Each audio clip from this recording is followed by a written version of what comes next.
Olá, pessoal, eu sou a Kátia Olá, pessoal, eu sou a Karina e e este este é é o o podcast podcast Vidas Vidas Inversas. Inversas. Neste podcast, como vocês já estão acostumados, estamos chegando aí na marca no nono episódio.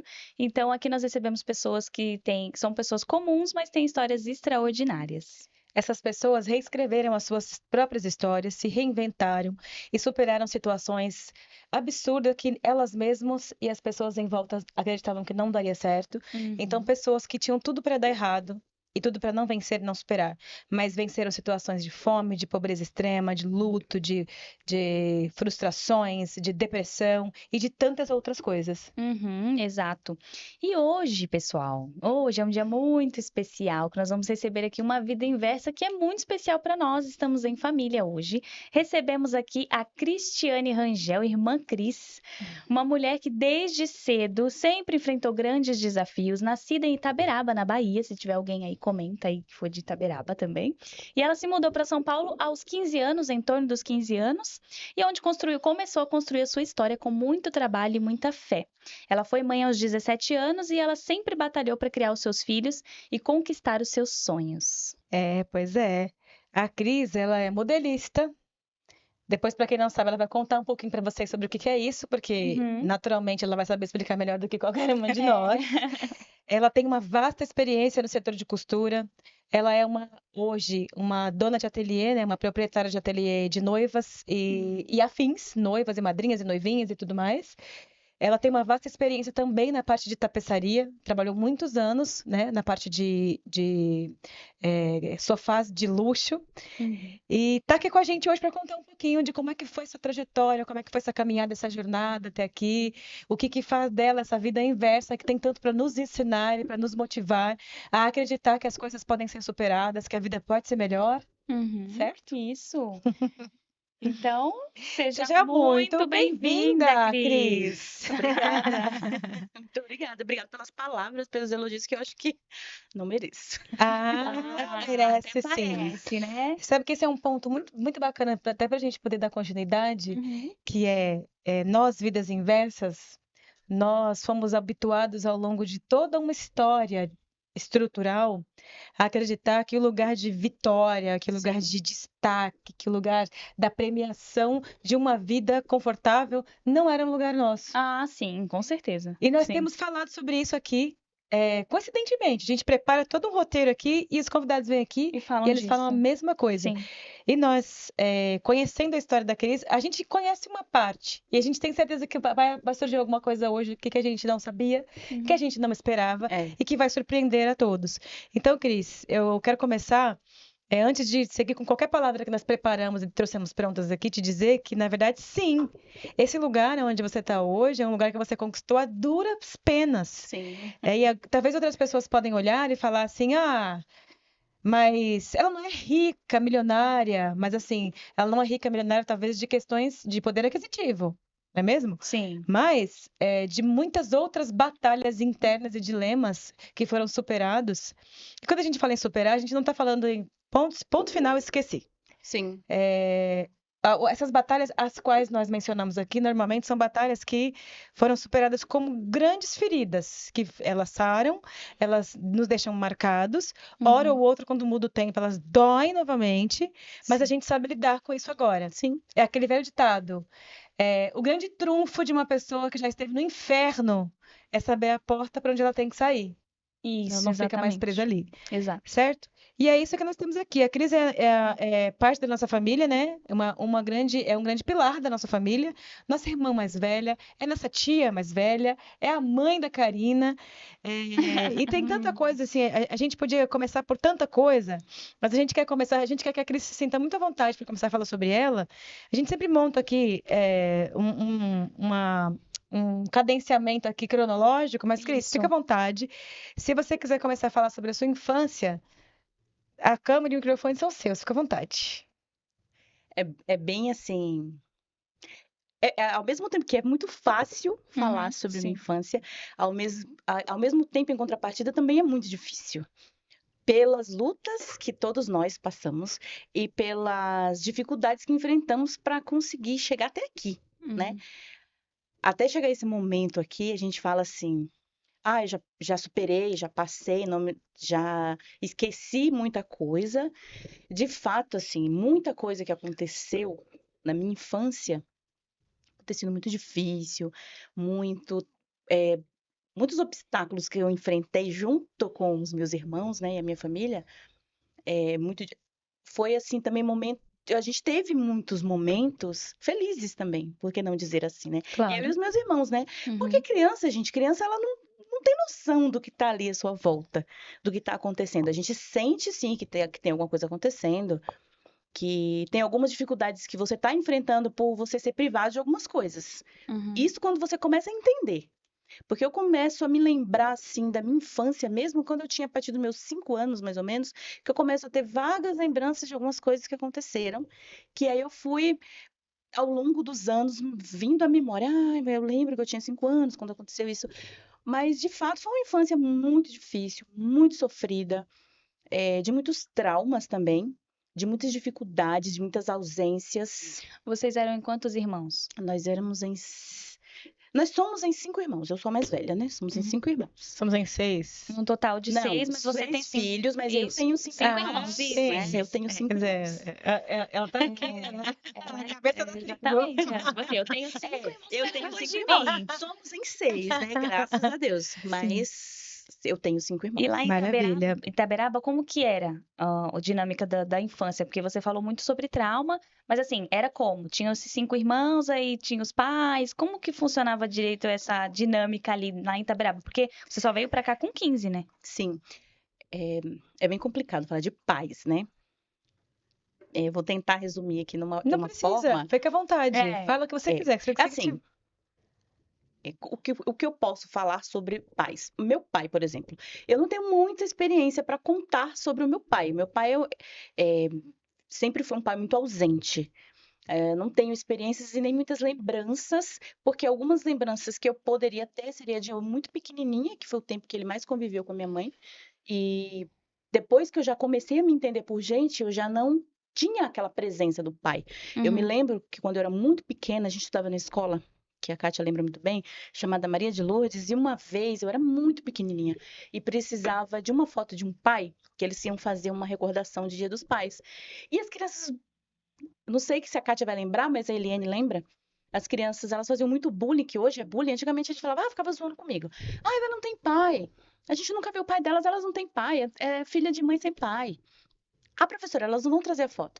E a minha mãe, eu lembro que ela pegou uma foto daqueles binóculozinhos pequenininhos, que monóculo, tinha né? monóculo, né? Isso. E deu pra mim levar pra fazer essa lembrança. E as professoras, nossa, seu pai é bonito, não sei o quê. E eu olhei assim pra ver se ele realmente era bonito, porque eu não me lembrava dele. Nosso pai, ele ficava muito tempo viajando, trabalhando fora, sabe se ele Deus aonde, que eu não me lembro, não faço ideia de onde. Não sabemos nem se realmente era um Não trabalho. sabemos nem se era um trabalho, mas lá em Itaberaba mesmo, eu lembro que era muita dificuldade, a gente enfrentava muita dificuldade, a gente sempre viajava muito quando ele reaparecia, ele resolvia reaparecer, e a gente viajava muito para as fazendas do interior, né, para estar tentando ali uma vida com ele, vida muito difícil, muito sofrida, trabalhando na roça, levantando de madrugada, e nesses períodos a gente ficava sem estudar. E eu lembro que eu era uma pessoa que eu gostava muito de estudar. Eu ia, mas o coração partido, chorando internamente, porque eu queria ficar na cidade para estudar, mas não podia, tinha que seguir meus pais, né? Uhum. Então a gente ia e passava-se coisa de um ano, ou menos de um ano, a gente voltava de novo para a cidade, para casa da minha avó, para ficar lá. E não entrando muito a fundo ali na questão do meu pai, porque não tenho muito para falar do meu pai. Uhum. Mas a minha mãe, por não saber lidar com toda aquela situação, hoje eu entendo isso porque eu tenho 3 filhos, tenho 2 netas, então ao longo dos anos você vai se aprofundando mais nessa vida de mãe, tentando entender um pouco os sentimentos de uma mãe, né? Sim. Eu entendo hoje, como uma mulher de 45 anos, a avó, que ela não soube lidar com a pressão de ter 6 filhos e viver nessa vida nômade do meu pai. Uma hora ele estava, outra hora ele não estava. Né? Os filhos nasciam, ele reaparecia para ver o filho, depois ele sumia, ninguém sabia onde ele estava, ele reaparecia, porque a minha mãe ia procurar ele nas fazendas ao entorno, né? Então ele não tinha aquela responsabilidade de pai. Sim. Ele não tinha aquele amor de pai pelos filhos. Ele não sabia o que era ir numa escola, saber como que o filho estava, ir numa reunião. A gente nunca teve isso do nosso pai. A nossa mãe ia duras penas, ia, mas eu acredito que ela tentou sim fazer o melhor dela, tentou. Mas ela não sabe que mesmo tentando fazer o melhor, às vezes, algumas situações que foram impostas ali a nós, crianças, fez com que a gente criasse traumas, que esses traumas nos levaram a sofrer durante muito tempo. Eu posso dizer hoje que hoje eu tenho um certo alívio no meu coração, né? Uhum. Porque a gente fala assim, a partir do momento que você perdoa uma coisa que aconteceu na sua vida que foi muito traumático, muito duro, quando você trabalha nisso e você dentro de você você perdoa, você melhora, né? Uhum. Você não cria. Eu posso dizer que durante muito tempo na minha vida, não tenho vergonha de dizer porque hoje eu já me livrei disso, mas eu tive mágoa no meu Sim, coração da minha mãe. sim. Né? Hoje eu entendo ela, eu sei que muita coisa ela fez porque devido à educação que ela teve, eles moravam, gente, há muitos anos atrás, né? Eu Uhum. tenho 45. A minha mãe, há muitos anos atrás, no interior da Bahia, não sabia muito como lidar com algumas situações. Então, ela impunha a gente, filhos, algumas coisas que ela também viveu na infância dela, Uhum. né? Coisas que eu peguei para mim e pensei, quando eu tiver um filho, eu não vou obrigar o meu filho a viver essa situação. Por mais difícil que seja a minha situação. Estando ou não como os pais deles, eles não têm culpa. Porque eu optei em ter aquela criança, então aquela criança tem que ter criado num ambiente de carinho, num ambiente de amor, independente da minha condição, independente de eu estar ou não com o pai dela.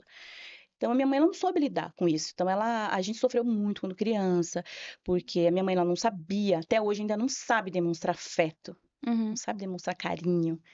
Então a gente não sabia o que é ter uma mãe amorosa, uma mãe carinhosa, uma mãe que cuidava, uma mãe que demonstrava pra gente sentir que a gente era amada, éramos crianças queridas e amadas. Então a Uhum. gente não teve isso. Então, isso, para mim, por exemplo, e para Kátia, acredito, e para a minha outra irmã, os meninos nem tanto. Mas para minha outra irmã, eu acredito que isso acarretou alguns traumas que nós precisamos trabalhar muito nisso ao longo dos Uhum. anos, para a gente se libertar. E eu não tenho vergonha de dizer que eu me libertei de alguns desses traumas há muito pouco tempo atrás. Eu tenho um filho de 11 anos Recente. que até ele tinha 5 anos e a gente ainda vivia em pé de guerra, discutindo, brigando. E a minha mãe era uma pessoa que ela falava as coisas pra gente, num momento de discussão, pra ferir. Ela era uma pessoa muito ferida, uma pessoa muito sofrida, uma pessoa muito Uhum. magoada, Machucada, né? machucada pelas duras condições que a vida impôs a ela, né? Pelo fato de ter 6 filhos, não ter condições de criar esses 6 filhos, não saber como lidar com essa falta de recurso, e ela olhava para um canto, olhava para o outro e não sabia o que fazer. Hoje eu entendo que ela não sabia como lidar. Quando eu ainda tinha minhas duas, eu olhava assim e falava, meu Deus, o que eu vou fazer com essas duas crianças? E com o pai delas ali. Ô, Cris, você falou assim agora no começo, né? Que você falou assim, olha, nós sofremos bastante, nós somos nômades, e aí você colocou em alguns pontos, que eu acho que esse é um ponto bem interessante, que você falou assim, nós sofremos enquanto crianças, isso causou traumas. E eu comecei a entender isso quando eu me entendi por gente. Uhum. Quando é que isso aconteceu? Quando é que foi Quando eu assim, ó, essa comecei, ficha, me entendi por gente? Que quando deve ter eu me sido muito entendi por cedo. gente, vamos lá. Tem gente que fala assim, eu me entendi por gente quando eu comecei a ter consciência, quando eu comecei a me lembrar. No meu caso, não. Eu achava que eu tinha aquela obrigação e realmente os filhos podem pensar assim também, mas não é a obrigação do filho se ter que trabalhar para criar os seus irmãos. Não foi isso que aconteceu comigo. Eu entendo assim, eu comecei a trabalhar muito cedo para ajudar minha mãe, porque era muito difícil, as condições eram. Quantos anos você começou a trabalhar? Eu comecei a trabalhar com 9 anos. 9 anos, assim, trabalhar, que eu me lembro de trabalhar para ela, e ela recebia aquela quantia que era paga, A remuneração né, que era pra remuneração. você? Mas, assim, todos nós começamos, eu lembro que nós moramos numa fazenda chamada Gruçu, e ali a gente já trabalhava plantando Antes dessa antes fase. dessa Que idade vocês fase. tinham Ali ali? eu tinha uns 7 anos, 8 anos, por aí. A gente trabalhava porque a gente queria, quer dizer, meu pai levava a gente, porque quanto mais filhos, quanto mais pessoas da família trabalhando, mais ganhava. E ali já tinha quantos? Só vocês as meninas? Tinham menos o Arlan. Então já tinham tinha tinham 5 cinco filhos. filhos ali, né? Então, o Dedé, que era pequenininho, não ia lá dali Pra plantar. lavoura Pra mesmo, lavoura trabalhar. mesmo, mas todas nós íamos. Como boia fria, com a marmitinha, comia frio Uhum, ali. E a gente ia plantar, a gente plantava ali, era milho e mandioca. uhum. Então a gente ia, plantava, ficava no sol quente e Então, tal. se você tinha 7, aí vai ter uma escadinha. Aí a 6, escadinha. 5, 4. Só não ia plantar o pequenininho, que ficava numa rede, Que eram embaixo do pé 2 de anos, árvore, né? na sombra, dormindo enquanto a gente ia pra plantação. Plantar. E pra gente, pra mim hoje, eu entendo que aquilo era uma diversão. Só que chegava na sexta-feira, meu pai ia pra lá, pra sede da fazenda, recebia o ordenado, inclusive o nosso, que a gente trabalhava, né? E, assim, a gente não sabia o que era feito Do com o dinheiro. dinheiro, mas enfim, a gente comia, né? Mal, mas Mal, comia. mas comia. E Mal, mas comia. o que eu digo assim, quando eu comecei a me entender por gente, foi basicamente depois que. Porque eu vivia aquela vida ali mais como automaticamente, né? Não podia Pra fazer mim, outra não coisa, podia né? fazer outra Não coisa. tinha outra opção. Outra Então opção eu não me teria. entendia como um ser humano separado ali da minha mãe. Eu entendi uma extensão. Pra mim, eu era uma extensão. Eu tinha que fazer aquilo porque era a minha obrigação. Sim. Nasceu para aquilo. Eu nasci para aquilo. E quando eu comecei a me entender por gente mesmo assim, falar, não, eu sou um ser humano e eu tenho uma vida separada dos meus irmãos, da minha mãe, eles são minha família, mas eu também sou uma pessoa, né? Depois que eu comecei a namorar e eu engravidei e tive a minha filha. Isso eu tinha Primeira filha. eu tinha 17 anos. Mas, Cris, tem aí vamos juntar 2 pontos aqui, então, né? Você colocou assim, olha, a infância foi traumática, e aí eu resolvi dentro de mim, eu descobri que a vida podia ser mais do que aquilo, então eu resolvi não ser uma mãe que não acolhesse as minhas filhas. Eu queria dar um futuro melhor para elas. Teve alguém, alguma pessoa, alguma família, alguma mãe, alguma figura, até uma figura pública, uma novela, alguém que você viu lá, que você olhou, que você falou, cara, olha que legal essa pessoa acolhendo os filhos e norteando e amando e abraçando e dizendo eu te amo. Teve alguém que te inspirou, que você falou, quero ser esse tipo de mãe eu quero ser. Uma inspiração. Não tem uma pessoa específica assim. A gente assistia muita novela, né, quando a gente era muito pequena, né? Não tinha muito o que fazer, novela, desenho. Então eu via as mães, aquelas famílias de novela, o famoso comercial de margarina. Sim. Então eu via aquelas famílias e eu falava assim, nossa, que legal, principalmente nas novelas, né? Ai, venha tomar café. Ai, vamos almoçar, vou levar fulano de tal na escola. E eu queria ser essa mãe, né? Porque a minha mãe, por ela não saber ser assim, que eu não tô falando assim, porque minha mãe era ruim, porque minha mãe... Não, ela não sabia ser assim. Então, hoje eu compreendo, hoje eu já perdoei no meu coração aquilo que eu senti falta, né? Já sou uma avó, então eu tento passar... Tem gente que é assim, tem gente que não recebeu e não passa alguma coisa boa. Não, eu quero passar aquilo que era de bom que eu queria para mim. Né? Então, vendo as novelas, vendo as famílias, vendo as mães, a interação das mães com os seus filhos, eu falava, não, quando eu tiver uma família, eu quero que a minha família seja assim. Uhum. Porque eu acho que esse é o normal de uma família. É você acordar cedo com a sua família, tomar café junto, né? Estar presente ali nas lições de casa dos seus filhos, né? Fazer as coisas pro seu esposo, ter um esposo presente dentro de casa, Uhum. que te apoia, que seja um companheiro, né? E basicamente foi isso. Não teve uma pessoa assim específica que vivia fisicamente assim comigo, que eu falo assim, eu me inspirei em fulano. Foi basicamente assistindo as novelas mesmo, que era o que a gente tinha para hoje. Era a literatura da época, né? Que da era essa época. mídia da TV e Sim. tal, que inspirava. E de fato é mesmo, né? Aconteceu comigo mesmo, de olhar até um relacionamento, por exemplo, um casal, com beijinhos e eu te amo, e pensar, nossa, Queria também isso. queria. Então, acontece mesmo, né? Na verdade, pelo que você trouxe também, mãe, eu acho que... Não vou ficar chamando de Cris, não, gente. Vou chamar de mãe. Tô entrevistando minha mãe, não vou chamar de Cris, não. Então, pelo que você tá falando, parece que você tinha muito também o exemplo do que não seguir, né? Você não Sim, queria ser Você daquele jeito. escolheu o exemplo de não fazer. Sim, Porque hoje você já meio que se curou, você entende. Mas naquele momento que você era criança e foi crescendo adolescente, você tinha mágoa, você não queria ser daquele jeito. Sim. Você não entendia o porquê que as coisas eram assim. Sim. Você foi entender mais ou menos depois, né? Então aquele momento lá era assim, não quero ser assim. Quero, quando tiver um filho, uma filha, eu não vou ser assim. Sim. Na verdade, eu me lembrei de um caso que aconteceu em uma das muitas fazendas que nós moramos, né? Em uma delas, eu acho que, se eu não me engano, quando a Kátia teve um tumor na perna, a primeira vez que fez a cirurgia, né? E eu tinha que tomar conta de todos os meus irmãos. E eu era muito pequena. Eu não lembro quantos anos eu tinha, mas Tinha 7, porque tinha eu tinha 7 anos. 4. É. Então, os meus pais, eles iam pra roça cuidar lá eles cultivavam aquela folha para fazer charuto. Então, eles iam muito cedo, porque eles falavam que depois do meio-dia ficavam meio tontos no meio da plantação, e eu levantava muito cedo para cuidar de todos os meus irmãos. Se eu tinha 7, era descendo, né? E meus irmãos eram muito bagunceiros, né? E Imagina, nós. E não obedecia, eu não queria tomar banho, não queria tomar café, enfim. E se a minha mãe chegasse em casa, se a sua avó chegasse em casa e as coisas não tivessem feitas, os meninos tomado banho, comida pronta, casa arrumada, uma criança de 7 anos, aí o negócio ficava feio. O que é o negócio ficar feio? Não, a gente apanhou bastante. Nós apanhamos muito. Quem apanhou mais? Eu apanhei. Não, eu fui uma das que menos apanhei. Você que não foi, né, Karina? Nunca tomou. Não, de vocês duas. Eu não sei o que é isso, gente. Realmente, agora, só pegando um adendo do que minha mãe falou. Ai, não quero ser assim e tal. Realmente, minha mãe não foi assim. Eu nunca apanhei. Minha mãe, às vezes, sei lá, dava umas bronquinhas no mercado. É necessário, né, querida? Porque ela conversava com a gente antes de ir pro mercado. Inclusive, eu vou até falar isso. Porque eu acho que muita gente vai se identificar. Antes de sair pro mercado, famílias pobres, normal, isso aqui é feijão com arroz de família pobre, tá? Senta com os 2 filhos, que ela tinha eu e minha irmã, e fala assim, ó, não tenho dinheiro pra comprar nada além do que eu vou comprar de comida, não é pra pedir nada, nada. Mas sabe o que é nada? Nada.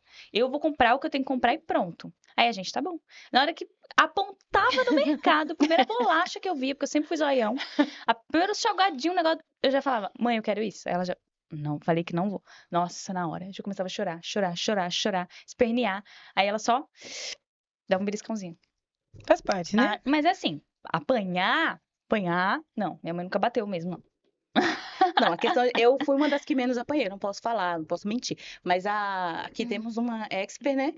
Em surras. Uma especialista. Experimentou todos os psicólogos, né? Chinelo, cabo de Cinta, vassoura, mangueira, cabo de cinta, vassoura, mangueira, Todas as terapias, todas as terapias, né? E os outros meninos também. Porque eu era assim, eu sempre fazia de tudo para fazer as coisas muito certas para não apanhar, mesmo que aquilo me custasse muito. Eu falava, se for me custar a vida, eu vou fazer para não apanhar. Então, sempre foi assim. Só que a Kai sempre foi mais desafiadora. Ela respondia muito, ela retrucava muito, ela questionava muito. E a nossa mãe, ela não queria ser questionada. A ordem era, vai fazer isso. Aí ela falava, por quê? Aí ela falava para mim, Cristiane, vai fazer isso, isso, tá bom. Eu ia chorando, fazia tudo reclamando, xingando, brigando internamente. Mas a Kátia fazia era externamente. É isso quando ela não saía pra jogar bola na rua com os meninos. E a gente não sabia onde ela tava. Só que a minha mãe, ela queria que a gente desse conta. E a gente não sabia onde ela tava. Nem Deus E eu sabia. sempre fui aquela que fazia... Aquele meme, né? Tipo assim, só Deus sabe. Aí Deus pensando, eu não sei de nada. Eu não sei de nada. Eu sempre fazia de tudo. Dava banho nas crianças, fazia as coisas. Ficava em casa ali sentada assistindo televisão. Pra não apanhar. Pra não ter motivo pra não apanhar. Mas ela sempre arrumava um motivo pra apanhar. Minha mãe, cadê o pessoal? Deixa eu ir. Enquanto... Eu. E aí, Às às vezes, o que acontecia? Mesmo estando sem fazer nada, quando ela aparecia, aí os outros apanhavam, porque ela aprontou e a gente apanhava para que a gente não fizesse o que ela fez. Parabéns, Kátia. Entendeu? Parabéns. Missão dada, missão cumprida. Meu Deus, Dessa tá maneira, vendo? a gente não fez nada, mas vai apanhar também, para vocês não fazerem. Mas Kátia fez. Mas eu acho que tem um ponto bem legal nesse que ele está colocando aí, que é verdade mesmo. Eu estava me lembrando de umas coisas aqui, e realmente a nossa família foi criada para ser uma extensão mesmo do que já havia sido antes, né? O legado passado adiante. E nós, eu e a minha outra irmã, né, somos 3, numa escada a Cris, minha outra irmã Helene e eu. E nós sempre fomos. Nossa casa era dividida em dois times, né? O time das mulheres faz tudo, o time dos homens recebem tudo, né? A gente teve essa divisão aí. E a Cris realmente era um exemplo de obediência, de tranquilidade, de devoção total àquilo. É que ela está contando agora. Se ela fazia isso totalmente de bom grado ou não, ela está dizendo agora assim que fazia por prudência. Prudência é essa prudência mesmo de manter a integridade física, né? Vamos dizer assim. Mas nós somos uma extensão, então houve muito tempo, cada um de nós foi criando uma personalidade, mas houve muito tempo, por exemplo, que a minha irmã e eu era imbatível e a minha irmã me usava para o embate dela, porque ela não era imbatível de frontal. Uhum. Ela era minha retaguarda. E por muito tempo a gente queria capitanear a Cris pro nosso lado, para esse lado do embate. Tipo assim, 3 contra 1 vai dar certo. E a Cris nunca quis. Porque ela era mais prudente. Afinal de contas, ela era condutora das outras crianças. Então, ela tinha que ser um exemplo. E ela tinha. Eu acho que esse é um ponto também bem interessante, que é a Cris, durante toda a nossa primeira infância e o início da adolescência, teve que ser um exemplo. Tipo assim, uma das missões dela era ser um exemplo para os irmãos. Isso é um fardo Isso muito é muito pesado, né? pesado, é. Então, até sobre isso, Cris. Sobre essa questão. Aí você falou assim, aí eu tive essa infância sofrida, eu fui entendendo algumas coisas aos poucos, eu sempre pensei, a partir da que eu via na mídia, que eu queria ser uma mãe mais participativa, mais acolhedora. E aí eu tive minha filha. Você falou, aí tudo começou a mudar um pouco quando eu tive... Como é que foi esse negócio de ter uma filha aos 17 anos? Foi bem desafiador, né? Presumo Eu que sou a sim. filha. Foi bem desafiador. Na verdade, eu engravidei dela com. Eu ia fazer 16. Eu tinha acabado de fazer 16 anos, né? E foi desafiador porque nessa época meu pai morava com a gente ainda. E ele falou pra minha mãe, eu grávida, quando ele ficou sabendo que eu estava grávida, ele falou pra minha mãe, você tem que escolher entre eu e o marido dela. E minha mãe falou, não tem como eu fazer uma Era fácil essa escolha escolha, dessa, né? né? Porque o que eu entendo hoje, ele queria o quê? Que eu não ficasse com o pai da minha filha e que eu ficasse em casa, porque ele não gostava do pai da minha filha. Então, mas o rapaz se propôs a assumir, a gente vai ficar junto. É o que todo pai quer, né? Deseja, minha filha engravidou, quero que o cara assuma. Uhum. Não, mas ele queria um embate. Eu não sei se ele fez tudo isso também para sair novamente de casa. Mas enfim, ele saiu Provavelmente. de Uhum. casa, né? E aí para mim foi desafiador, porque quando a minha mãe falou isso para mim, eu me senti muito assim, como que eu posso falar? Presa e culpada pela Culpada. separação dela mais uma vez, né? Ah, sim. Eu vivi durante muitos anos achando que a culpa da separação deles dessa última vez, depois que ela veio com todos os meus irmãos para São Paulo, tinha sido minha, Uhum. né? Mas depois de muito tempo foi que eu fui começar a entender que não tinha sido minha a culpa. Porque se tivesse sido minha, eles não teriam se separado 35 outras vezes, né? 500 mil vezes antes, Sim. né? Então, foi bem desafiador ter um filho nova, mas eu sempre tive uma coisa comigo. Eu sempre tive responsabilidade. Se acontecesse alguma coisa na minha vida que eu sabia que aquilo era a única e exclusiva responsabilidade minha, eu ia lutar até o fim para manter aquilo. Eu engravidei da minha filha, minha mãe não sabia que eu estava grávida. Então, quando ela descobriu que meu ciclo estava atrasado, ela queria que eu fosse na farmácia para tomar um remédio e tudo mais. Eu falei, não, mãe, eu acho que é gravidez. Ela, você tá Fala assim na louca? lata. Eu falei, eu acho que é gravidez, eu acho que eu tô grávida. Mãe, tô doente. 9 meses eu tô Sim, eu curada. fico melhor. Depois de 9 meses. Daqui a 9 meses eu melhoro. Faço cirurgia. Meu ciclo não vem, mas depois de 9 meses vai vir. Vem com força. E ela ficou desesperada, porque ela, além dela não saber como lidar com algumas situações, ela tinha medo dele também, né? Minha mãe tinha muito medo do meu pai. E ele simplesmente não conversou comigo, ele não falou comigo, ele não olhou na minha cara, ele simplesmente pegou as coisas dele, arrumou e foi embora. E aí Inclusive, Desculpa. imagina. Inclusive, é uma história muito engraçada que a gente conta entre nós. É um assunto interno, né? Porque como a gente era muito pobre, a gente não era pobre, a gente era A gente morava em 2 cômodos muito pequenos. A gente tinha uma televisãozinha pequena, acho que de 24 14 polegadas. E tinha uma criança de 4 anos, só tinha aquela TV para ele se distrair e tudo mais. E foi. Ele falou: eu vou levar minha TV. Foi, eu comprei e tal. E ficou aquele clima assim. Eu falei: meu Deus. E eu já trabalhava fora, Uhum. né? Então eu falei pra minha mãe: relaxa, que eu vou dar um jeito de arrumar uma TV. Sem TV ele não vai ficar. Foi o que eu fiz. Dei um jeito, comprei uma TV, coloquei lá para ele. E assim os meses foram passando, a gravidez foi fluindo, eu tive a Karina, 2 meses depois eu fiz 18 anos, né? Que eu tive com 17, 2 meses depois eu fiz 18 anos, e foi muito desafiador, né? Porque basicamente foi um ciclo que quase se repetiu na minha vida, porque o pai da Karina não gostaria de entrar nesse assunto, mas só uma breve reflexão, breve relato. O pai da Karina basicamente se parecia muito com meu pai. Muito com meu pai. E a gente, enfim, não deu certo. Uhum. né? Não deu certo. Ele vive a vida dele pra lá. A gente se separou, ele vive a vida dele, tem uma outra família, né? Estão felizes hoje, graças a Deus, né? Acredito que ele deva ter aprendido muito com o que a gente viveu, que não foi fácil. Depois voltei a morar com a minha mãe, né? Depois que não deu certo, voltei a morar com a minha mãe.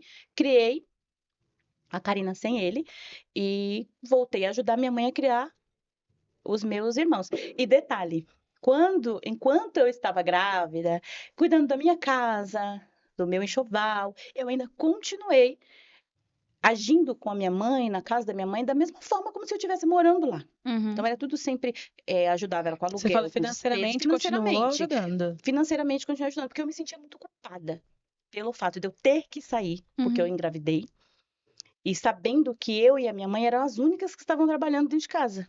Eu falava, como que eu vou deixar minha mãe com 5 crianças, sozinha, para pagar aluguel, fazer compras e cuidar dessas crianças? E eu me sentia muito culpada. Então, ao mesmo tempo que a minha gravidez foi muito tranquila, muito sossegada, mas isso volta e meia vinha na minha mente, né? Uhum. Sobre esse ponto que a Cris colocou aí, né? Eu me sinto parte desse ponto que ela está falando, que eu acho que você tem só uma contextualização que é importante a gente fazer, que a Cris morava com o pai em São Paulo, e era pouquíssimo tempo, e essa família recém-chegada não sabia se locomover ainda em São Paulo, né? Numa família recém-chegada. Todas essas crianças, inclusive a Cris, que era uma adolescente, era menor de idade, e esse ato do pai abandonar toda a família porque a filha engravidou, que acima de um ato machista, acho que vai muito além disso, Uhum. é um ato extremamente cruel, né? Sim. Porque ele tirou essa família de uma, entre aspas, tranquilidade, né? Do conforto de estar numa casa acolhida, né? No Nordeste, e trouxe. E poucos meses depois de trazer essa família que não sabia se locomover ainda, ele simplesmente foi embora. E não só foi embora, ele levou tudo que ele achou que seria útil para ele numa outra estadia. E largou aquelas crianças ali com uma mãe, mas 6 filhos, que a Cris ainda morava, depois de pouco Uhum. tempo ela foi embora. 6 filhos, um aluguel a ser pago, né, uma comida a ser colocada na mesa, uma criança de 4 anos que ainda tomava leite, e não sei se usava fraldas, não me lembro, mas Então, completamente abandonada. E por fim, o único entretenimento que eles tinham, que era uma TV de 14 polegadas, ele disse: Olha, meu último ato de crueldade. Não tem, ele não disse isso, mas não precisava ser Uhum. verbalizado, né? Ele levou embora. Então, assim, para que a gente entenda o teor, a natureza do que a gente está falando aqui, que é muito sim, sério, né? sim, Aí, Cris, continua. E aí você foi morar na sua casa com seu marido, e seu marido era muito parecido com o pai. sim. E aí você acha que esse foi um dos motivos principais que você olhou e falou assim: eu não quero repetir essa história que eu tô vendo com a minha mãe aí. Aí você teve essa coragem de falar: não quero, eu gosto, tá tudo certo, entre aspas, mas para viver essa mesma vida que ela viveu e dar continuidade nisso, eu não quero. Isso, exatamente. O ponto crucial, na verdade, ele era muito parecido com meu pai em tudo, né? É, o meu pai, ele agredia muito a minha mãe. Quando a gente era pequena, eu me lembro muito. Depois que nós ficamos adolescentes, já jovenzinhos, a gente presenciou algumas coisas e por isso que ele não quis mais voltar. Porque ele falou que a gente ia bater nele, mas a gente só queria tirar ele de cima da minha mãe muitas vezes, né? E a minha mãe também não quis mais pelo fato dos filhos estarem grandes e ela achar que aquilo poderia acontecer uma tragédia futuramente. E comigo começou a acontecer a mesma coisa, porque o pai da Karina, ele era muito machista, entendeu? Ele tinha que trabalhar, quando chegava em casa tinha que dar tudo na mão dele, tinha que pegar a cerveja na geladeira, dar para ele, depois pegava a cerveja, guardava, tinha que fazer a janta, arrumar a casa, tudo. Nas quartas-feiras ele ia jogar o futebol dele e no domingo também. E eu não podia ter lazer nenhum, não podia nem da minha mãe. Quando eu chegava, passava na minha mãe para pegar ela, que ele chegava lá e ele falava: "Você tá fazendo o quê na casa dos outros?" Eu falava: "Não é a casa dos outros, é a casa da minha mãe." E ele não gostava. E aí o que aconteceu? Eu lembro que eu tive ela, foi um parto complicado, porque ela fez cocô na barriga e teve que tirar rapidamente, e ela ficou com várias manchinhas no olho, nós ficamos 8 dias no hospital para esperar o resultado dos exames para poder liberar ela. E quando eu cheguei em casa, eu estava muito cansada, eu estava destruída, destruída de cansaço. E eu lembro que quando eu cheguei, eu estava com 8 dias de parida e ele falou que eu tinha que levantar para preparar a janta dele, lavar a roupa dele, que eu não podia deixar a louça na pia, porque eu era a dona da casa, e que ele não ia levantar para lavar a louça. Uhum. E que ele não ia fazer comida, porque não era obrigação dele, ele não sabia fazer comida. Você tem que levantar para fazer. Eu tinha 8 dias de parida, então o mínimo que eu esperava era a compreensão. Não quer fazer, tudo bem, mas também não falar que eu tenho a obrigação de levantar, porque eu tô com 8 dias de parida, tô toda Sim. costurada. Uhum. E eu nunca tinha tido um filho, era o meu primeiro filho. Então, muita coisa eu tava descobrindo ali junto com ele Você também. estava dissolvendo muita coisa ao Muita mesmo coisa ao tempo, mesmo né? tempo, né? Então eu comecei a assimilar as coisas. E eu me lembro claramente que uma vez eu tava com 15 dias que eu ganhei neném, eu falei pra ele, olha, não vai jogar bola hoje não, porque tava tendo, tinha um cara que tava entrando nas casas naquela época, e tinha tido um relato, não sei se real ou se só um boato, que ele tinha entrado numa casa e que ele tinha abusado de uma mulher e de um bebê de 8 meses. E o meu medo, eu falei, meu Deus, se ele for trabalhar, eu tinha um medo, mas uma convicção que eu sempre sinto as coisas, sabe? E eu falava assim, se ele for trabalhar, eu tenho certeza que esse homem vai tentar entrar aqui em casa. Porque ele sempre tentava entrar nas madrugadas. E nesse dia ele saiu pra trabalhar, não, ele saiu pra jogar bola. Por mais que eu pedisse, ele foi jogar bola. Eu tinha 15 dias que eu tinha ganhado neném. Uhum. Ele falou, você já tem 15 dias, você consegue fazer as coisas. E aí ele foi, a nossa porta. Eu lembro que a nossa porta tinha um vão assim embaixo de uns 4 dedos. E ele saía, jogava a chave por baixo da porta. E nesse dia ele saiu, trancou a porta e jogou a chave por baixo da porta. E aí eu vi uma mão tentando pegar a chave. E eu falei, pensei, meu primeiro pensamento, ele esqueceu alguma coisa. Aí eu levantei e falei, você esquece, o que que você esqueceu? Eu vou pegar a chave pra você. Só que na hora que eu fui olhar, ele é mais ou menos da minha cor, né?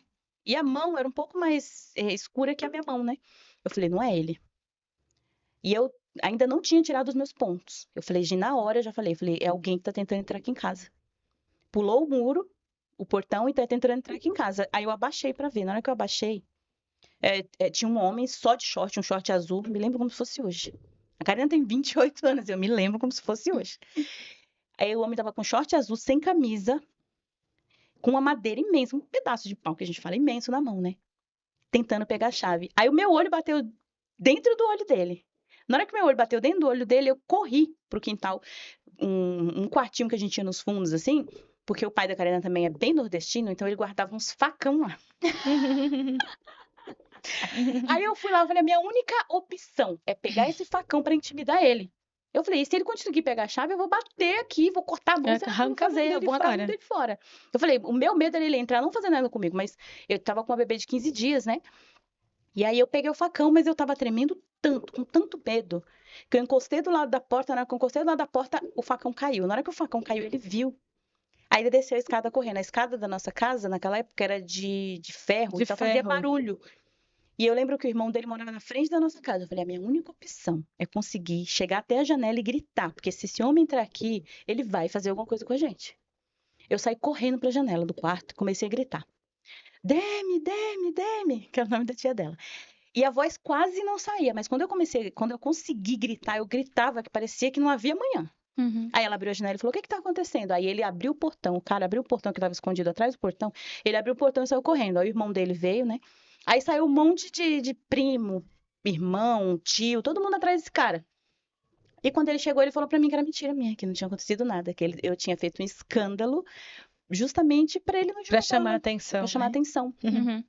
Só que ainda bem que os parentes dele viram, né, que isso aconteceu. E aí a gente teve uma briga, lembra? Depois disso, a gente teve uma briga por causa disso. Ele falando que eu era mentirosa, que eu tava arrumando história. Você falou assim, você dá continuidade aqui, né? Só que eu queria fazer um link. Você falou que teve toda essa problemática, aí você casou, e você parou no comentário anterior, você falou assim, e aí eu não aceitei tudo isso, voltei a morar na casa da minha mãe, Uhum. e aí as coisas começaram a mudar. Quando você fala assim, as coisas começaram a mudar, essa jornada que pós-retorno para casa de mames, você acha que Casa de mames. é, como é que você classifica assim? Esse foi o momento, são muitos desafios e foram muitos Uhum. momentos que você teve que inverter as coisas. Foram vários. Esse é um deles. Sim. Esse é um que você olha assim e fala, cara, Sim. não dá para continuar assim. Se eu continuar assim, vai dar problema. Nem problemões, né?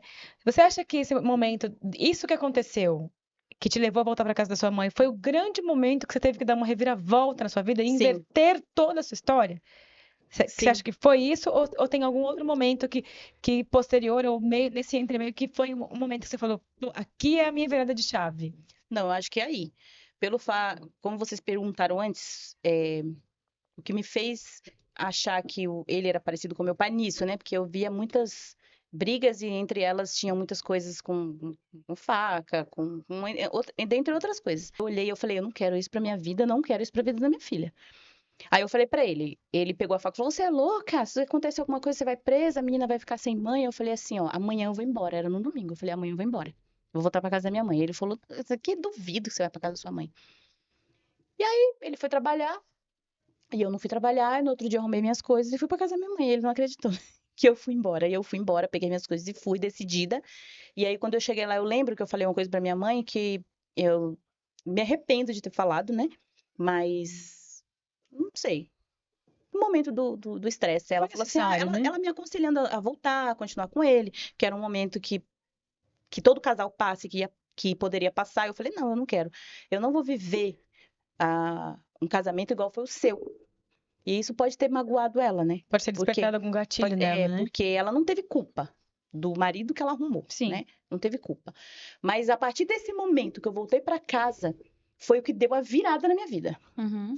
Porque eu sempre fui aquele tipo de pessoa que eu aceitava tudo. Todo e qualquer tipo de comportamento que as pessoas tinham comigo, eu aceitava. É o que a Kátia Porque falou, eu né? Que você achava fazia as coisas e ela isso. via e não sabia que você se tava gostando ou não, mas Sim, fazia. fazia. Porque eu achava que, primeiro, na infância, eu achava que era normal. Para mim, aquilo era o que deveria ser feito. Depois, eu achava que eu tinha que aceitar. Primeiro, porque quando a gente veio para cá, a família do meu pai já era uma família muito estabelecida. Já tinha umas condições deles.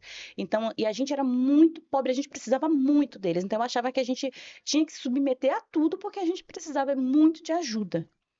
Né? E aí, depois que eu tive minha filha, que eu já não queria que ela vivesse a vida que eu vivia em nenhum sentido, eu falei, não, eu vou colocar limite em algumas coisas. Tem coisas que não são aceitáveis, né?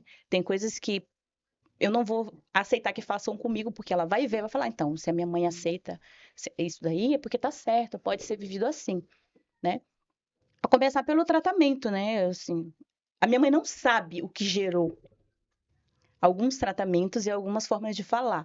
Mas a minha mãe achava aquele momento, não sei se medo de porque eu já tinha tido uma filha e voltei para casa e de repente engravidar de novo, a minha mãe me prendia assim de todas as formas. As minhas irmãs, vocês podiam tudo. Eu não podia nada, nem estudar.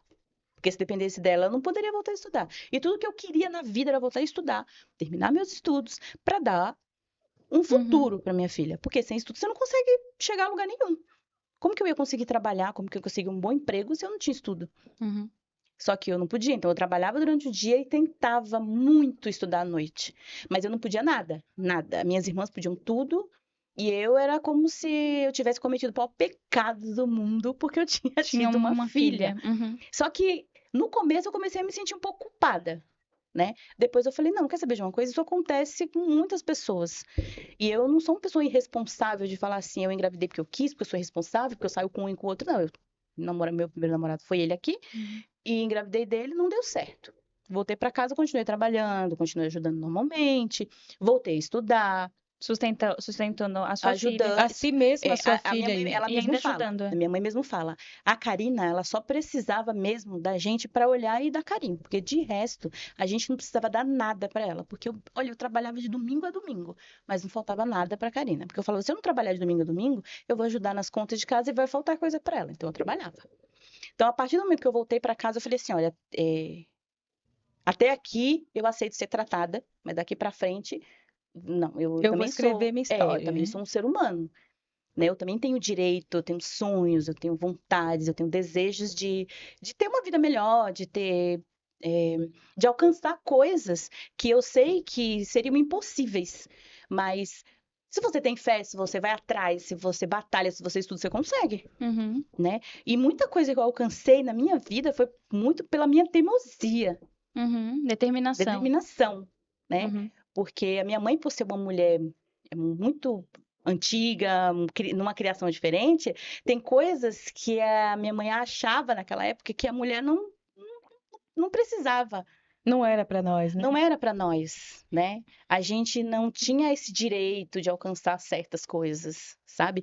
Tanto é que eu, até eu ganhar a Karina, eu não sabia o que que era sair numa festa, ter muitos amigos, amigos assim, colegas, porque amigos são poucos, né? Ter colegas pra gente sair, ir num samba, que a gente gostava um pouquinho de samba, né, naquela época. É, e aí a gente aproveitava, às vezes não podia, eu não podia. A Kátia, se ela quisesse, ela podia. É, Eu não podia, por exemplo. Mas a Kátia não queria, porque Não no caso queria. ela era cristã. A Kátia era cristã naquela época, agora inverteu, né? eu era crente. Então, Cris, de novo, né? Como a vida é engraçada, né? Que a gente vai repetindo os ciclos. E aí, para quebrá-los, tem que ter muita determinação, muita força de vontade, que é isso que você colocou aí. Que é olhar assim e falar: nesse relacionamento eu não vou ficar, porque eu não quero repetir o que aconteceu com a minha mãe. Mereço mais do que isso. Nesse relacionamento ou nessa casa eu não vou ficar, porque eu não quero que a minha filha tenha essa exposição a não tão bons tratos, né? Que ela tenha, que a minha filha não olhe para o que a gente está vivendo, o que a gente viveu e pense assim, não quero ter uma vida igual a da minha mãe, né? E aí você falou de sonhos, eu ia fazer justamente essa pergunta agora. Eu ia falar assim, lá, eu queria fazer duas perguntas, você pode responder as duas agora aí. Que é assim, você já colocou lá atrás, não, meu sonho era estudar, terminar meus estudos e ter um futuro melhor para mim e para minha filha, que na época eu só tinha uma filha. E hoje, né? Como é que se a gente olhar de agora para frente, você fala assim, eu entendo que se você, tudo que você colocou aqui hoje, você conseguiu alcançar, olha que coisa grande, né? Você conseguiu alcançar tudo, você conseguiu construir uma outra vida, outro relacionamento, relacionamento mais intenso com as suas filhas e proporcionar a elas, inclusive, um ambiente seguro para que elas não aceitem um relacionamento que entregue tão pouco para elas ou que tire a segurança de viverem os sonhos. Ou seja, você caminhou um montão até aqui. E eu percebo que você fala o tempo inteiro assim, que eu fiz para minha filha, eu queria que a minha filha não sofresse isso, eu queria que a minha filha vivesse melhor. Eu queria um futuro, eu queria estudar porque eu queria dar um futuro melhor para minha filha. E para Cris? E para Cris assim, beleza. Objetivo concluído, missão dada, missão cumprida. E os sonhos da Cris de agora para frente, né? Porque 45 anos é muito pouca idade. Viveu-se muito pouco até aqui. É pouca idade. É uma jovem senhora. Sempre que eu falo que minha mãe tem 45, as pessoas não acreditam mesmo. É muito pouca idade. E o que vem? O que a gente pode esperar do que vem por aí? Eu não tenho muitas ambições na vida, né? O que eu queria, eu acredito que até aqui, graças a Deus, eu sou muito grata a Deus por tudo que Deus me permitiu viver até aqui. O que eu queria, na verdade, depois que eu tive a minha primeira filha, depois tive a segunda e depois tive o Davi, eu queria muito constituir essa família que eu tenho. Uma família feliz, uma família que toda família tem os seus desafios, tem os seus desentendimentos, porque são pessoas diferentes, com pensamentos diferentes, com vontades diferentes. E a gente que é pai e mãe, a gente vai tentando sempre podar um pouquinho aqui, aí um relacionamento ali de falar, eu acho que não é muito legal e tal. Isso acontece em todas as famílias, né? Natural. Então, antes o meu sonho, que eu comecei a falar sobre sobre onde a gente morou lá, que eu era muito pequena, onde fazia o charuto, e aí eu não concluí, que eu ia falar assim, que ali eu achava que eu não gostava de criança, porque eu cuidava dos meus irmãos, então eu achava eles muito chatos. Naturalmente, eu né? não quero ter filho.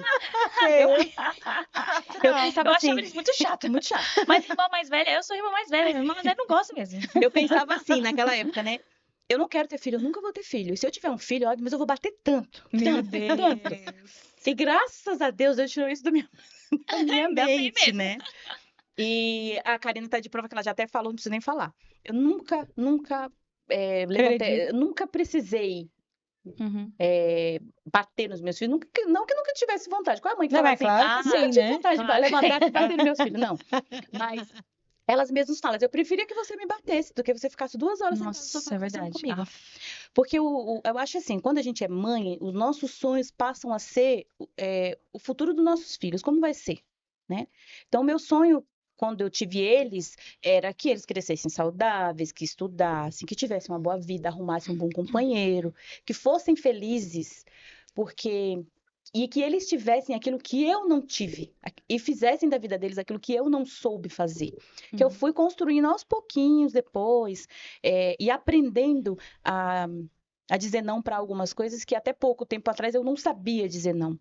Para mim, eu tinha que fazer aquilo porque era o papel da mulher, ou da mãe, ou do ser humano, sei lá como que eu posso definir isso. Mas o meu sonho hoje mesmo, Que eu não sei nem se é um sonho, eu acho que é mais uma vontade mesmo. Porque Um acho que todos os desejo, meus né? sonhos foram realizados, né? Meus filhos cresceram saudáveis, estudiosos, cada um tem suas. As meninas têm suas famílias, a Karina, né, passou pelo processo dela, mas hoje ela tá bem, graças a Deus. As minhas netas são saudáveis, eu tenho meu filho que eu tinha minhas meninas, mas a minha vontade era ter um menino também, para completar ali. Né? Não era nem do meu marido, eu digo, não era Pra nem do meu marido mesclar. o sonho de ter um filho, era meu. Eu queria ter um filho, eu queria ter um menino, eu queria saber como que é ter um menino. E eu tive, graças a Deus, eu tive meu menino. Então, para mim, a minha família tá completa, que eu tenho minhas 2 meninas e o meu menino. Graças a Deus tá tudo bem até aí, né? Ele vai muito bem na escola, é muito inteligente, muito amoroso, muito carinhoso. E para mim o meu sonho tá aí, foi realizado os meus filhos, a minha relação com os meus filhos e com a minha filha, uma certa vez eu ouvi assim: você não quer se indispor com seus filhos porque você quer ser uma boa mãe. É lógico que eu quero ser uma boa É mãe. uma boa causa, né? Eu quero ser uma Ainda boa bem, né? mãe. É Eu uma quero ser. boa causa. É. Eu sempre quis ser um exemplo, ser um bom exemplo para os meus filhos. Então é Uhum. lógico que eu vou lutar sempre para querer ser uma boa mãe, Uhum. né? Agora, cada filho tem a sua visão da mãe, né? Sim. Eu sempre quero fazer sempre o que tiver ao meu alcance para os meus filhos. Uhum. Às vezes eu não posso. Ah, mãe, dá para você fazer esse exercício para mim? Eu tô só o caco, eu sou só o bagaço. Eu falo, não, dá sim, eu consigo. E um sonho que eu tinha antes era assim, eu era costureira, mas eu era uma costureira básica. Eu fazia o básico do básico e eu costurava só numa máquina reta ali para ganhar o meu sustento. Mas a minha vontade mesmo, meu sonho, o grande sonho quando elas eram muito pequenas, era a minha profissão que eu tenho hoje. Uhum. Eu queria modelar. Eu queria saber pegar um papel, pegar uma foto e saber desenvolver aquilo ali. Uhum. E eu tinha aquilo na minha mente, mas para mim fazer isso eu tenho que estudar e eu não consigo estudar. Então, consegui o estudo que desse para mim fazer no Senai o curso de Uhum. modelagem. Eu encontrei um padrinho na vida que eu digo assim, eu agradeço ele, vou ser grata o resto da minha vida, Sim. porque foi o Luiz. O Luiz, ele pagou todos os meus cursos quando eu trabalhei na empresa, nessa penúltima empresa que eu trabalhei. Uhum. E ele vendo o meu esforço, o meu desempenho e a minha dedicação. Ele falou, não, eu vou pagar os cursos Ele para investiu você. em você. Ele investiu muito em mim, Uhum. né? E eu Inclusive, mandou um recado pro Luiz. Olha naquela câmera ali, ó. Ah, Agradece o Um Luiz, abraço, Rio, Luiz. muito obrigada pelos cursos, pelos conselhos, pelo apoio, pelo incentivo que você me deu a vida inteira, assim. Uhum. A vida inteira não, né? Os 5 anos que eu trabalhei com você. Que vocês prosperem muito, que vendam muito, que cresçam bastante. Muito obrigada. Tá aqui o meu agradecimento, né? E consegui, muito custo. Eu trabalhava das 7 às 5h30, Uhum. saía de São Caetano, ia para o Senai, lá no Bom Retiro. Chegava no Senai de 7h30, correndo, correndo, correndo. E saía do Senai às 11h. Ia a pé até a Estação da Luz. Passei por muitos perigos ali também, só Deus sabe. E E ficava sem ver a gente, né? ficava Assim, sem ver as era um meninas. sacrifício, né? Eu via elas de manhã, 6 horas da manhã, e Dormindo. voltava a ver elas dormindo 1h da manhã, que era quando eu chegava para no outro dia, 5 horas, eu levantar. Foi um sacrifício que eu fiz porque eu queria. Aquilo era tudo que eu queria. Porque eu falava Uhum. assim, eu quero poder ter uma especificação na minha profissão para eu poder trabalhar de uma forma mais Uhum. tranquila e ganhar mais. Sim. E graças a isso foi um sonho que eu realizei. Consegui me formar na modelagem, fiz desenho de moda, fiz desenvolvimento de coleções. E graças a Deus hoje eu consigo trabalhar para mim, ter o meu próprio ateliê, tenho as minhas clientes que são fiéis, graças a Deus, e Deus abençoe elas também. E eu acho que esse era o meu sonho e eu consegui realizar, né? E o sonho maior que era ver os meus filhos bem crescidos e é isso. Para frente, eu peço somente que continue sendo assim. Uhum. Eu não peço mais para Deus, porque eu acho que tudo que Deus já me deu tá ótimo. Que bom, né? Exatamente. E minha mãe, ela falou assim, ai, eu faço de tudo pelos meus filhos. E, de fato, claramente, eu vou me emocionar nesse episódio, porque eu já tava achando que eu iria mesmo. E a minha mãe, realmente, ela é assim. Ela já segurou o nosso mundo muitas vezes, né? A minha irmã não tá aqui, mas com certeza ela vai assistir, vai comentar. Nosso mundo já desabou algumas vezes, o meu já também. E a minha mãe sempre esteve lá e sempre está para segurar. Então, obrigada. Eu acho que tem 2 pontos. Eu vou fazer uma pontuação, né, aqui dentro desse contexto final. E vou pedir de fazer uma pergunta aqui final para a Cris também. A Cris colocou aqui ao longo do episódio, né, que eu até achei muito bonito isso da parte dela. Eu achei de uma grandeza muito grande. invejo, inclusive, essa grandeza, que é de dizer assim, olha, eu passei por muitos perrengues, muitas humilhações, muitas dificuldades e momentos muito difíceis com a minha mãe. E eu aprendi, depois de ser mãe, depois de ser vó, a lidar com essa situação, a entender que todas as coisas têm um porquê, que as pessoas têm um porquê de agir daquela forma, e às vezes elas estão entregando do que elas receberam. E aí tem um ponto que eu até marquei aqui, que ela falou, olha, eu já perdoei. Eu perdoei, eu consegui, eu liberei esse perdão. E nesse aspecto eu queria fazer um ponto que é assim, né? Quem já leu A Cabana, eu não me lembro muito bem o autor agora de A Cabana, mas tem uma história muito bacana, né, em A Cabana, né? Que é sobre superação de luto. E aí tem um diálogo bem interessante, que é um diálogo em que o personagem principal do livro ele recebe uma orientação espiritual até, de que perdoar, na verdade, não é esquecer, não é fingir que não aconteceu, não é não doer mais e não é ter amnésia, né? Perdoar é soltar o pescoço de quem te ofendeu grandemente e abraçar-se a si mesmo, Sim, sim. né? Então, perdoar nada mais é do que você largar o seu agressor que estava nas suas mãos para você matar e devolver o castigo, e você abre mão disso. Perdoar é abrir mão de matar ou de se vingar de alguém que te magoou profundamente. Sim. Então, acho que a Cris deixou esse recado. E é tão coincidente, né? Porque a semana passada nós estávamos gravando aqui esse episódio que vai ao ar no sábado e a nossa convidada disse exatamente a mesma coisa, que ela conseguiu Falou desenrolar a vida dela a partir do momento que ela escolheu soltar o pescoço, né, do seu algoz. Então, eu acho que esse é o legado que a Cris está deixando e que, para mim, marca bastante nessa entrevista. Por fim, não menos importante, infelizmente, essa entrevista está acabando, como todas as outras. Nós Bem na gostaríamos hora que começa a ficar bom, né? A que gente, durasse mais, né, infelizmente. Karina? Sim, com certeza, queríamos. E aí, Cris, você que é... A Cris é a mãe da Karina, é a mãe da Stephanie, é a mãe do Davi, é a avó da Ária, é a avó da Isis e é a avó da Maitê, a mais recente integrante, né? Além disso, tem o atual genro, né, de uma das meninas, a Karina, já comentamos aqui a situação. E o que você quer deixar de recado para essas meninas, principalmente, essas suas netas, essas suas filhas? O que você quer deixar de recado, um legado? Tipo assim, você pode olhar lá na sua câmera Aqui, ó. e fale para as meninas o que você quer deixar para elas agora e para o futuro. O que você espera? Bom, o que eu gostaria de dizer, não só para as minhas meninas, né? Mas para as outras meninas que também vão estar assistindo, né? Estudem, se esforcem, busquem conhecimento e não aceitem ser tratadas de qualquer maneira. Cada um de nós temos nosso valor individual, né? E cada um de nós sabe onde a gente quer chegar, sabemos onde queremos chegar. E só depende de cada um de nós. Se a gente vai querer parar no meio do caminho, porque alguém falou assim, você não consegue, você não vai chegar, você não vai ser ninguém. Ou simplesmente por alguns olhares, por alguns empecilhos, por algumas dificuldades. O que eu desejo para minhas netas, principalmente, é que a gente sabe que daqui a algum tempo, quando elas estiverem mais velhas, o mundo vai estar totalmente mudado e diferente, né? Que elas continuem trilhando esse caminho que as Rangels trilharam. Mulheres fortes, empoderadas, que lutam por aquilo que elas querem e que não aceitam todo o não que elas ouvem pela frente. Muitas vezes o não de hoje vai ser o sim de amanhã. E o não de hoje, que alguém possa dizer para você, pode ser que mais para frente aquela pessoa queira te dizer um sim e você, infelizmente hoje eu não vou poder aceitar o seu sim, porque eu já tive outros sims, eu tive que aceitar aquele sim, e esse seu sim de hoje para mim hoje já não faz muito sentido, né? E continue lutando, continue buscando a sua felicidade, os seus sonhos, né? E que nunca pensem que não dá. Sempre dá. É só a gente ter fé e continuar buscando. Exatamente, maravilhosa. E só para finalizar mesmo, para quem me conhece e não conhece a minha família, vocês já sabem de onde que eu tirei tudo que eu tenho, né? Porque já conhecem a Kátia, que já apareceu, já falou dela e fala sempre. Agora tá conhecendo minha mãe. Então vocês estão vendo aqui as mulheres com que eu me inspirei a vida inteira, as mulheres com que eu me inspiro ainda hoje.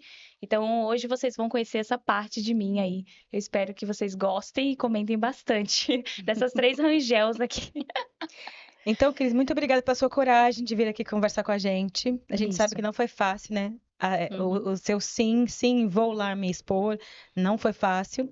Não é para ninguém que tem vindo aqui, mas tem sido sempre uma experiência muito transformadora para quem está vindo aqui dividir isso com a gente e principalmente para quem tem assistido, que tem conversado. É até interessante, aproveitando o gancho aqui, né? Uhum. Nós temos recebido muitas inscrições no nosso formulário, né, Karina? Isso, sim. Nós temos recebido muitas inscrições de pessoas que querem muito, que se sentem encorajadas por outras Uhum. pessoas que estão vindo aqui como você, Uhum. contar a história e de saber que a sua história é muito importante e pode transformar outras vidas. Sim. Então, obrigada, Cris, e que outras Cris que estejam assistindo hoje e que irão assistir no futuro possam se inspirar e entender que você não tem que aceitar todas as situações só porque alguém antes de você aceitou. Sim. Então, assim, se rebele sempre que for necessário. Tem um texto que eu realmente não sei de quem é, mas eu gosto muito, que eu vejo recorrendo na internet, que é assim: permita-se ser mal vista. Eu acho que esse foi um dos pontos que a minha mãe, por exemplo, escolheu se permitir, porque a sociedade cobra que as mulheres sejam submissas. Hoje, talvez essa coisa seja um pouco mais flexível, mas no passado isso foi muito latente. Sim. Então, eu sei que esse é um dos pontos em que a minha mãe, por exemplo, se propôs a aceitar todas as situações às quais foi submetida para não se permitir ser mal vista. Uhum. E eu acho que nenhuma de nós, Rangel, posterior à minha mãe, seja a Cris, eu, a minha irmã, as meninas que estão vindo agora, e principalmente essas mais novas, Sim. tem a característica de submeter a isso. Sim. Então, né, Cá? Isso. Pessoal, nós vamos no final deixar aqui na descrição Isso. o nosso formulário. O link do Continuem formulário. mandando as inscrições. Nós temos algumas datas muito preenchidas, mas a gente quer preencher com todos vocês que estão mandando até dezembro. Uhum. E a gente sabe que vai acontecer o momento certo, certo, Cá? Isso, sempre fica o link aqui na descrição para vocês, então vocês entrem lá, contem brevemente, não precisa contar tudo, porque a gente vai entrar em contato depois para, de fato, ver se vocês realmente querem vir, enfim, a gente sempre faz esse briefing, né, Cá? E uma coisa muito importante é, quando as pessoas vêm, elas sempre depois dão um feedback muito positivo pra gente, né? Fala assim, nossa, foi muito bom ter ido, ainda bem que eu fui, foi muito bom ter falado, e quando assiste o episódio também, tá? Então, deixem aqui comentários, marquem outras pessoas, nos sigam nas redes sociais também, e não se esqueçam de se inscrever no canal. Se inscrevam no nosso Isso. canal, pessoal. Deixe o sininho ativado. E aos sábados, ao meio-dia, todos os sábados, ao meio-dia, um episódio novo, uma experiência transformadora. Uhum. E a gente espera vocês lá. Exato. Então é isso agora, meninas. Um beijo. Tchau, tchau. Até a próxima.